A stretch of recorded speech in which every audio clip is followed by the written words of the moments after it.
you seen Star Wars? I'm sorry I've been late with some of these reviews. I've been working lately, so watching The Bad Batch on Friday just wasn't a possibility for me. But I will have to say this is one of the best episodes, if not the best episode, of The Bad Batch so far. And I have to give credit to Christian Taylor, the guy who directed this episode. He also directed the Mortis arc from Clone Wars. I think he directed a few good episodes from Star Wars Rebels, like there's one called Through Imperial Eyes. I think he directed that one as well. That was really good. So he did an amazing job with this episode, episode 8 of The Bad Batch, called Reunion. This is the halfway point now. I know I said accidentally last week that we had 14 episodes, but it is 16 episodes in the Bad Batch series, and we've been getting hints that basically the halfway point is when things kick off really well, and now we can see why. And spoiler alert, of course, if you haven't seen the episode yet, Cad Bane shows up, he takes Omega, Crosshair shows up, and he's trying to kill Omega and kill the Bad Batch. Everything happens at once. It is a perfect storm for the Bad Batch in this episode, and I think it was absolutely great. The fact that Crosshair knew everything that the Bad Batch was going to do, because not only has he worked with them so long, he's seen them do it countless times, and they kind of fell right into his traps. And I like this episode because normally your heroes can get out of these situations by some miracle or something like that, and that's not what happened here. I mean, everything went wrong that could have gone wrong in this episode.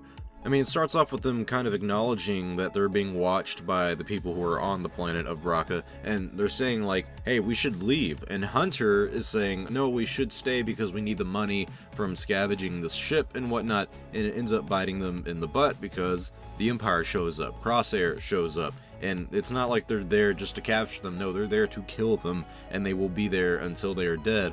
And at the same time, the Kaminoans realize they do not want Omega to die, and the Empire doesn't really care about her at all because they don't know the significance of her. And also, the Kaminoans don't want to reveal to us, the audience, but also to the Empire, what the significance of Omega is either. So they hire a bounty hunter, and lo and behold, it is the great bounty hunter, Cad Bane. We've been talking about him returning in the Book of Boba, and that is post episode 6, so it's kind of a long ways away from where we're at right now in the Star Wars timeline, but him showing up in the Bad Batch fits perfectly with the timeline, and also the way they introduced him. I mean, it truly felt like something out of an old Western cowboy movie, and that was the intention of it, and I absolutely loved it. I thought they pulled it off very well.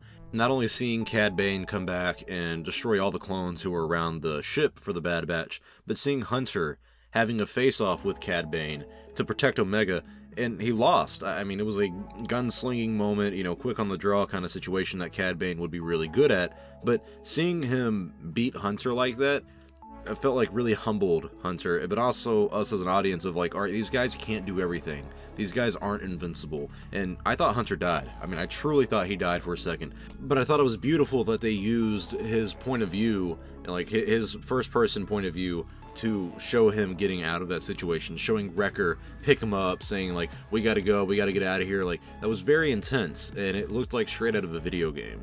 And not only that, we gotta go back to Crosshair for a second, of him being burnt by the engine. That part was really crazy because you saw the helmet fly off him, and it's kind of cool knowing that that does have some impact on him. You saw like the very last scene of him like standing up in like frustration, and he had all that stuff wrapped around him, all the gauzes, and then he had the mask on. It was like a weird version of Darth Vader, but not there yet, and maybe it's just a temporary thing, but it is going to be interesting to see where that damage and where all those scars can take his story, because now everything's going to be completely different for them. I don't know if it's going to be one of those situations where he's like, now it's personal, because it already was personal, but the fact that he is scarred for life now, I think he's going to be extremely upset going forward. So seeing what he tries to do with the Bad Batch is going to be really fun. Seeing them try to get Omega back is going to be probably the rest of the season. I mean, we really have no idea what's going to happen next. Are they going to get her back in the next episode? Doesn't seem likely. They probably don't even know where Cad Bane is going. Maybe the next 2 episodes they're going to have to figure out where he's at, but looks like we're going to have to go back to Kamino eventually. It feels like Omega will go back to Kamino, and the Kaminoans are going to reveal why she needs to be there, what's so special about her, and if not, then they're probably going to reveal it close to the end of the series when the Bad Batch makes it back to Kamino. But this is where things get interesting now. I'm kind of on board for what happens next, because now I don't really know what happens next, and the predictability aspect of this show has almost completely gone away.